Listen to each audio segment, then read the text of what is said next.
When I first started, when I first started recording, the first song I did, every line I did a take like 10 times, and then I'd cut and paste to get the best result. Because I just couldn't do it. I just couldn't. It was hideous. And I found also that I was like a quarter tone off flat constantly. Even though it sounded right to me, when I measured myself, I was flat. So that was a problem. Welcome to the SingWell Karaoke Show. I'm Lenore, at your service. Today I'm talking to a student of mine, Champness Jack, who went from being the shyest boy in school to basically conquering the stage in his 60s.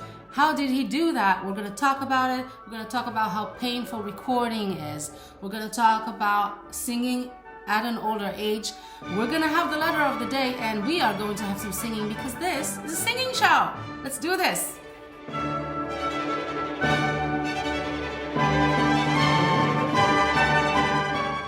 Hi, I'm Lenore. I'm a singer and a voice teacher. Today I'm talking to my student of about 3 years, Champness Jack. He's in his 60s now. He worked at Microsoft for many years and he always loved music. Just one point decided that he's gonna go for it, and he is going for it. We're gonna talk about the transformation that he did from basically not being capable of delivering a song in one take, and the struggles that he had with singing, with performing, with recording, and how dedication got him through it. And this is really so inspiring to see how you can't use all these excuses I'm too old. Oh, I don't have the natural talent, quote unquote, so I'm just a bad singer. And I don't blame you if you think that way, because you don't know that there is a way to go to the other end, and Champness is going to show you how. So without further ado, let's go to my call with Champness Jack.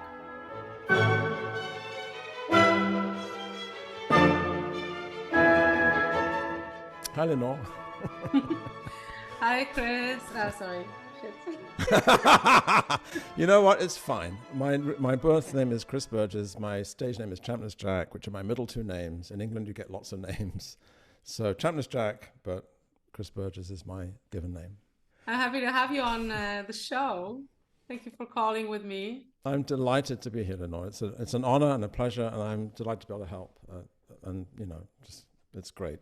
Thank you for having me. And I wanted to talk to you because we've been working together for a while, and you have quite a history of working on yourself as a singer and as a musician and performer. So I would love for people to know, what stage were you in when you started out, and what have you achieved? And then we can talk about the journey, but just give us the start and ending points. Okay, so I'd like to split that story up into two topics, performance and singing, because I think they're closely related, but they're different.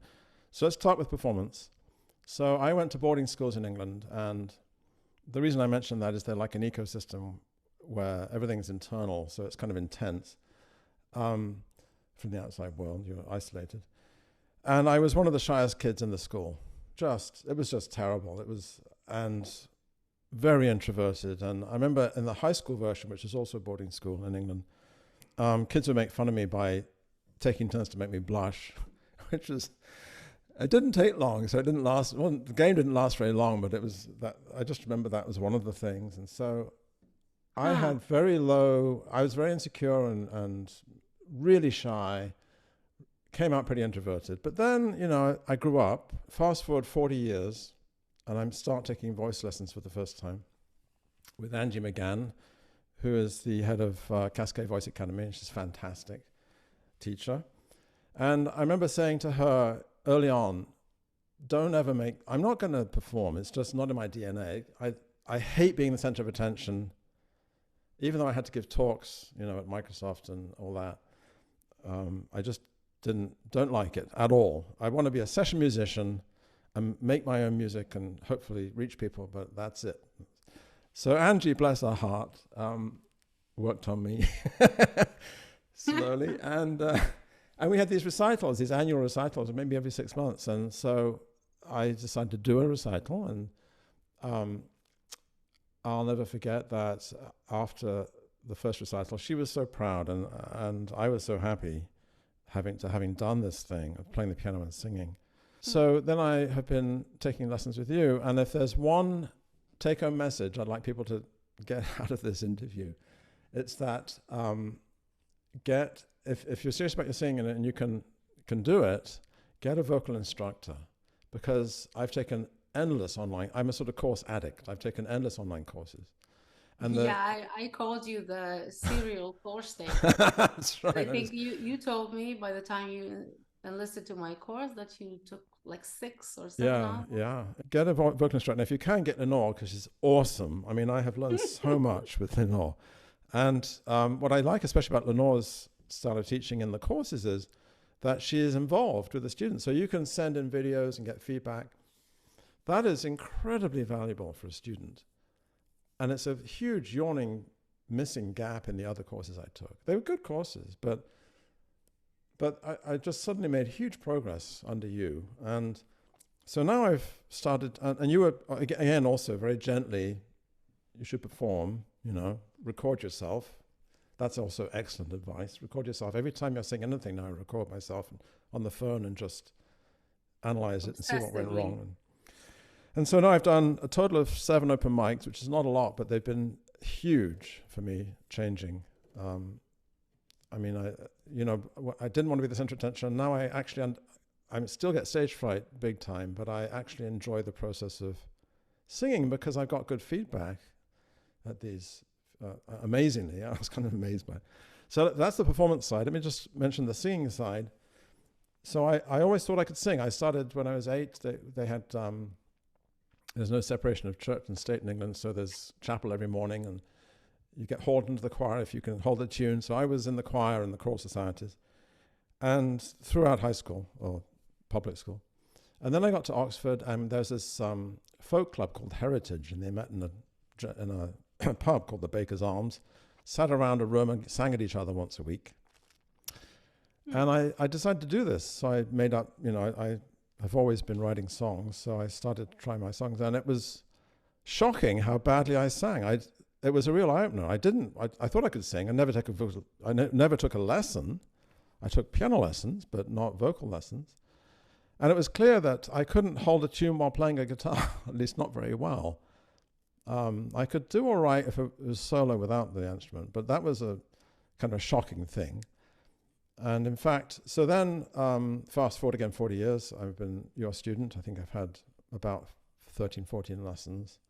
Every lesson has been a real, man, that was useful feeling. I haven't had a single lesson that I said, well, no, they've all been awesome. So onwards and upwards. I want to still get my music out there. I have the hubris to hope that I can teach peace through music. When you retire, you ask, what can you kind of give back? And there's various things you might do, but this is one. That you want to teach what? Teach peace through music. Oh, wow. It's an odd thing perhaps, but and have fun. Can't be too serious or people won't listen to it. Wow, that's an ambitious. Yes, it's ridiculously ambitious, but why not? Because you only live once and only for so long. Yeah, so. I think, if anyone should do it, you should do it. Someone has to do it, right? I think lots of people are trying. Yeah. What mainly I'm thinking about when you told your stories is this 40-year gap. Yes. Can you talk a little bit about that? When did you stop with the music? Okay. And what made you go back to it? So in college, I sang, but only in this heritage folk club. So I gave up. It was just too intense. So Oxford is really intense. It's 3 8-week trimesters. And there's not really a lot of time. I also sang in a local church. I met my wife to be there. So I'm glad I did that. When we moved to the West Coast from the East Coast, I pretty much stopped. Basically, really, it's that the career is so all-consuming. I don't know about other careers, but in technology and Microsoft in particular, it's a 24/7 proposition.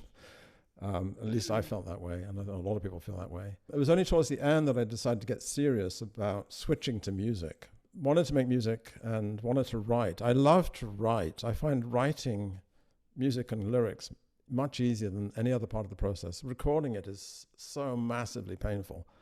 When I first started, when I first started recording, the first song I did, every line I did a take like 10 times, and then I'd cut and paste to get the best result, because I just couldn't do it. I just couldn't. So it was, again, and also that it was hideous. And I found also that I was like a quarter tone off flat constantly, even though it sounded right to me. When I measured myself, I was flat. So that was a problem. I made a decision not to record anything unless I could perform it, which changed everything, because then you have to be able to sing it much better.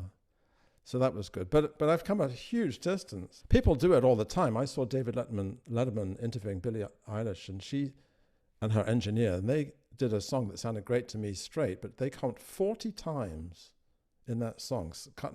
I don't know if it was 40 takes or just 40 slices, but... Yeah, I used to do that too. And sometimes you just find yourself like, oh, this note is really the wrong note to have off. Begging the sound engineer, can you do something about that? Now you're not there anymore, right? Well, I'm not there. There are very powerful tools now that allow you to sing on pitch, appear to be singing on pitch when you're not that great a singer. And I think it's okay in production to use them. But I think there's a danger of the music kind of loses its soul. It's okay to have a few mistakes. It's even good, actually, as long as they're not too jarring.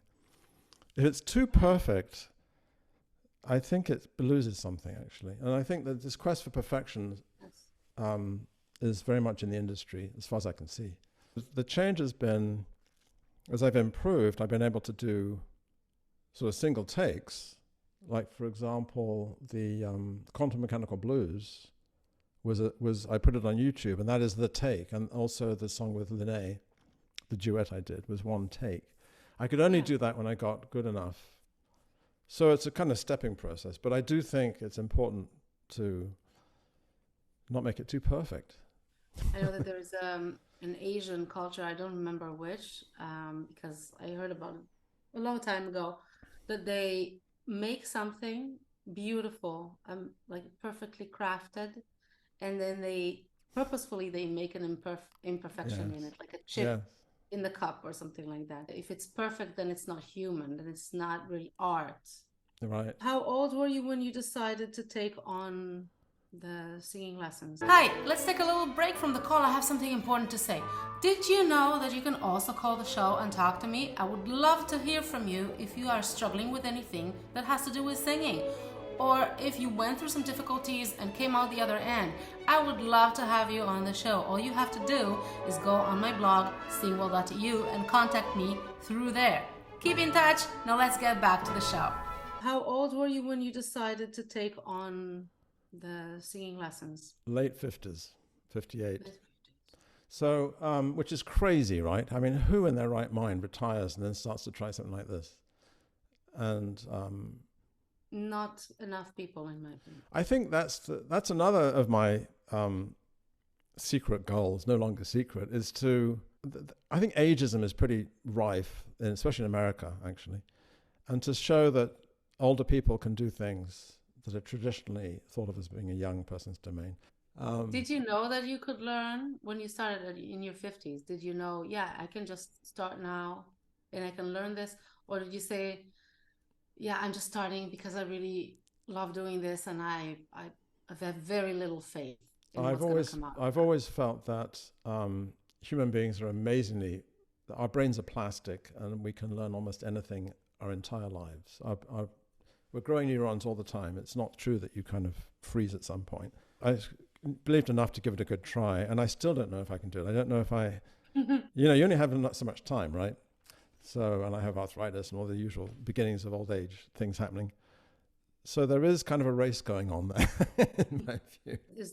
Can that race be a motivation, do you think? Yes. Is it? I think it's not a very positive motivation, so I tend not to think of it that way. But there is, try really hard to stay in shape and avoid things that cause problems. But I do believe I've shown to my satisfaction that my voice has improved. Let me tell you one quick story about that. So while I was at Microsoft, I was a manager some of the time. I went to lunch with the group. I remember a time I was at lunch with the group, sitting opposite an Israeli guy, a very sweet guy, one of my reports. He couldn't hear a word I was saying, no matter what I did. He just couldn't hear me. His right is like, 3 feet away. It's noisy on the wooden floors. I couldn't hear him because I got hearing loss. So it was a disaster, right? So I kind of stopped going to lunch for that reason with these folks. I just couldn't hear people and they couldn't hear me. So I had a real problem projecting my voice. This happened again and again. No one could hear me. It was like I was invisible. It was really strange, but it was very real. And so I think one thing that I have demonstrated is, with your help and Angie's help, is that you can strengthen your voice to the point where you can be heard. Yes. And that's, to me, that's everything. Yes. Like if you can display yourself with your voice, that's basically what you're doing, right? And before that really connects to me with how you were as a kid when you were so shy. Yeah. That it was so easy to make you blush. But by the way, it sounds like a horrible feeling that people are just it is horrible. Kids can be incredibly in public, cruel. like humiliating you like that. Yes, it's horrible. Cruel. Yeah, very cruel. It is cruel. It is. Yeah, and then that basically that your mindset or your whole setup was, I better not get myself across. Something like that, perhaps. Yes. Yeah, and you were putting yourself down that way. I never believed when good things happened that it was because of anything I did. Even when I got a degree from Oxford, a double first in physics, I thought they must have made a mistake, and I believed that for months, and I wasn't faking it. I didn't believe it for a second that I could have done that well. So it's all interrelated. Yes. And it takes time to overcome it when you grow. You just keep growing. And now that you have your voice, basically, if you can do that, then well, this has been life-changing. What else are you capable of? Yeah, this has been life-changing. I don't think it's an overstatement that it's been huge for me. So now I want to know, when you started working on your voice, what were some light bulb moments that helped you get to the point, basically, that you are in right now? And maybe first, just describe, where are you now that you are proud of? Where I'm now that I'm proud of is I can go to an open mic, and the last 2 open mics this happened quite a lot, and sing something and play something that people like, that some people like. That was huge, because I didn't really believe it. Even though the first open mic, I got some nice feedback, but I messed up, There was a time when I think we were exchanging email, and I said to you, I think I might have something here. And you sent me back saying, yes, you have something. And to me, that was another penny dropping. It was that encouragement to, maybe I have something that I can share. I'm curious if we can listen to how you were back then. Yes, absolutely. So this is you from October 2019. Right, my first open mic ever. I want to drink that shot of whiskey. I want to smoke that cigarette. I want to smell that sweet addiction. I want to ride across West Virginia in the backseat of a Cadillac. Some cowboys like me go out.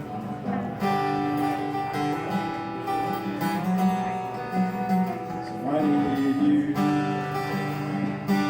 like a newborn needs a name, like my Uncle John in Oklahoma needs a ring. I need you, like a lighthouse needs the coast, of the fire and the sun with the Holy Ghost.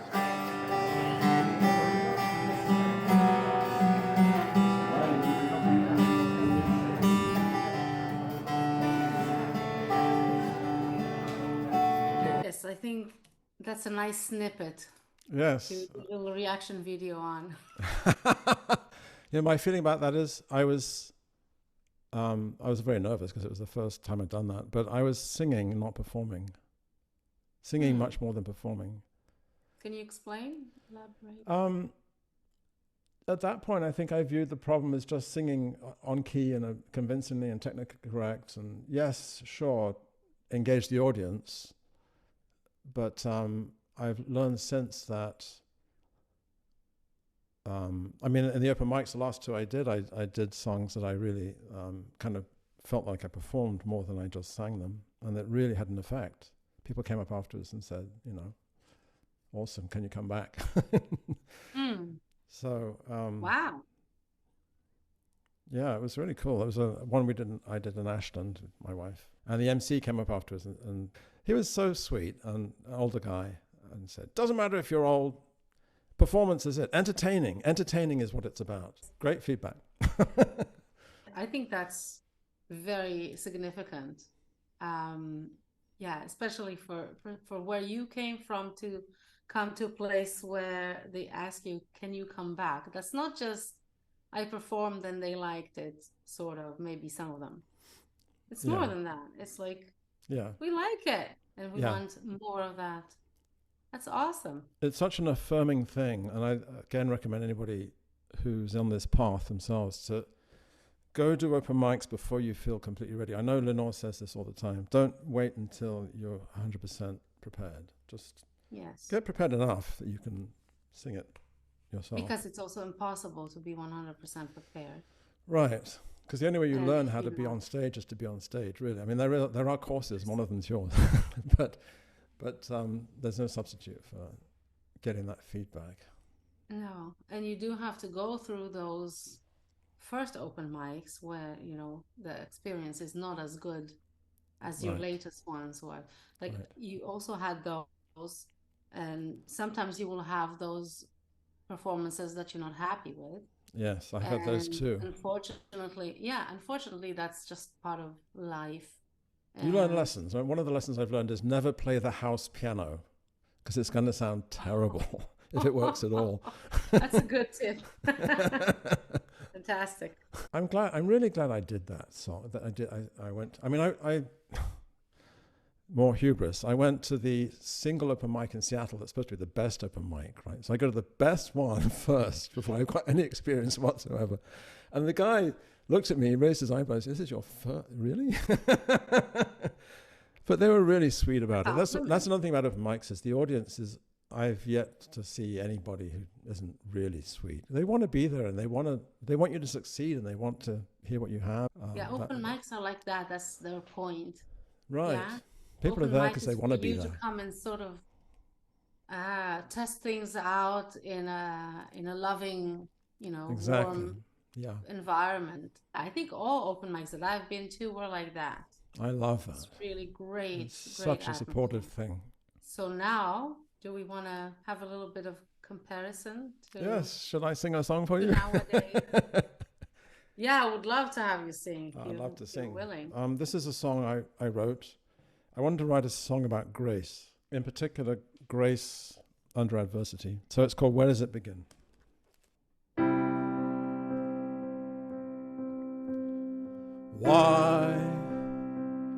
Why do you smile as the doors close, the walls fall, the storm grows?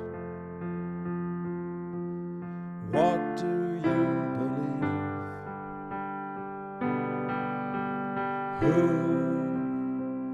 Who did you turn to when they betrayed the trust you placed, the love you gave? Who gave you the key? Drinking your tea with me late afternoon. What do you see in me? Listening your shield, forgiveness your sword. What must we do to be free?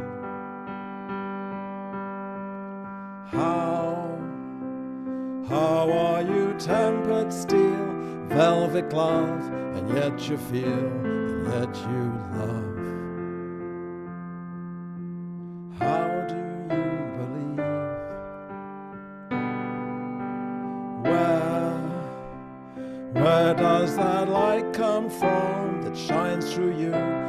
lifts me up and makes me new. Where does it begin? Drinking your tea with me late afternoon. What do you see in me? Listening your shield, forgiveness your sword. What must we do to be free?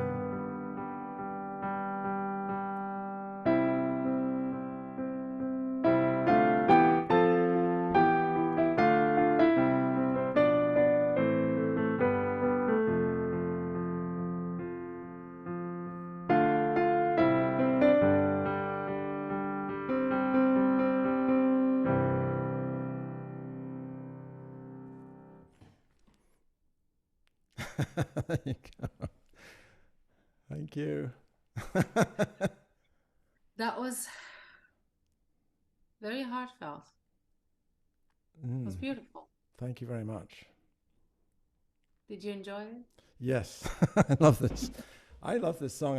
I mean, probably shouldn't say about my own stuff, but this is one of my favorites right now. It's simple. It's fairly When did you easy. write it? About 9 months ago now. The difference is very, very clear.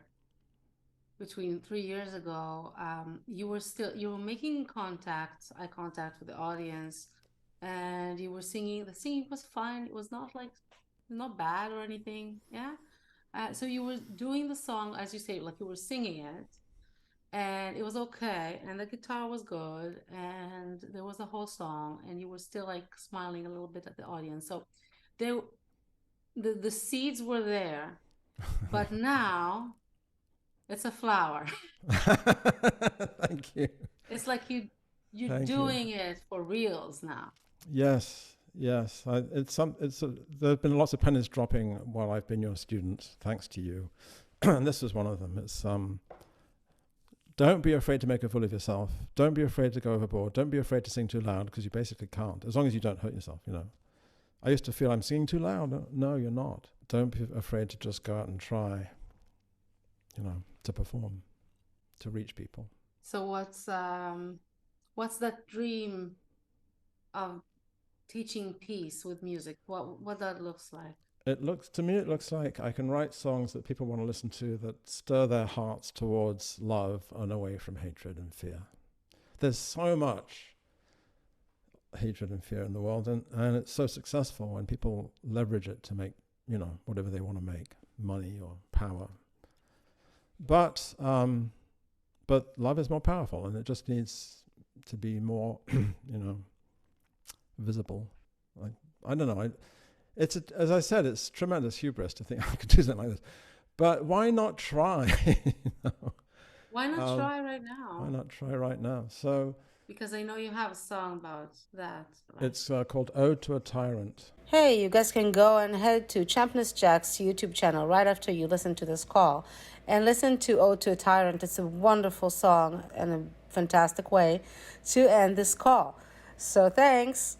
This is a song that I was inspired to write by the events in Ukraine, which, if anything, could show anyone the power of grace and love and steadfastness, and it's the Ukrainian response to the Russian invasion. I love how that song ends. You know, that was partly suggested in your sessions that you have with your students. Somebody suggested just ending it like that.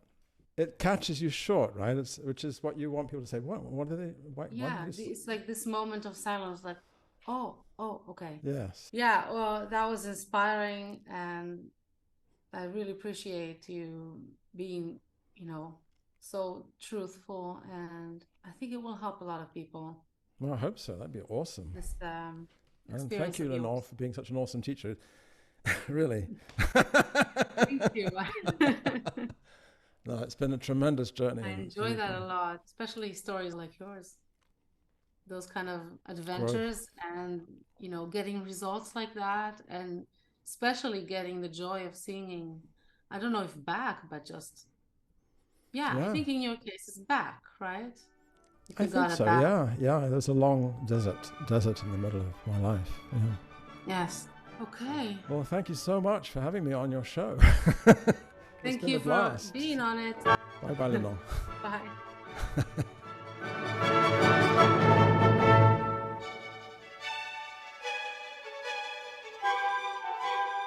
So what has Champness really done at the end of the day to get himself from not being able to perform and sing properly to here, having his own YouTube channel, going to open mics, displaying himself, being asked to come back?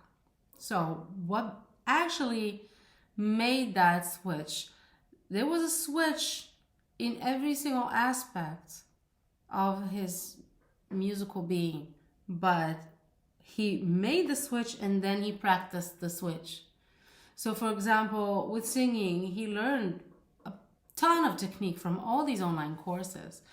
Eventually, he needed to stick to something and see it through.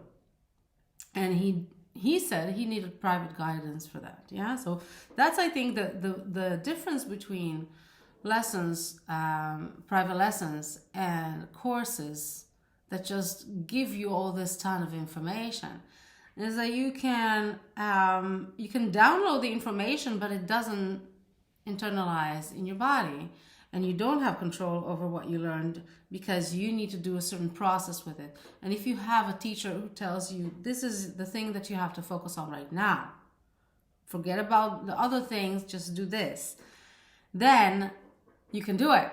Yeah, and by the time you're done with that, you can move on to something else. So that's what he did with his singing. With his performing, he just needed to prioritize the performance over his singing. And that's very, very hard for most people to do. When we go on stage, we want to just sing very well, and that's everything we care about. When we're in the audience, that's not everything we care about at all. When we're in the audience, we want to be entertained. That's what Champness said in the call. Entertainment is the big thing.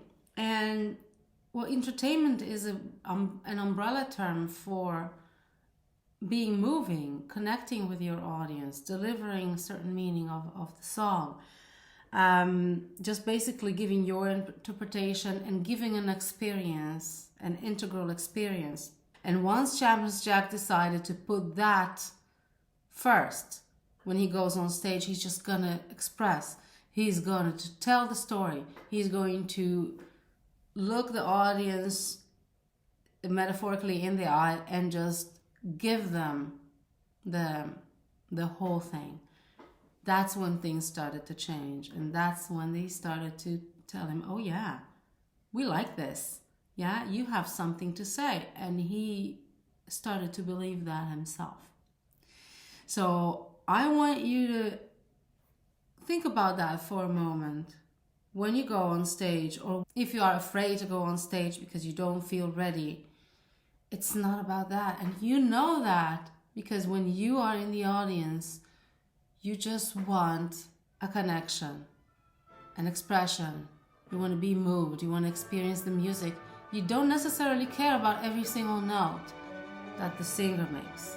And that's all I have to say about that. Not even close. But we're going to move on to the letter of the day.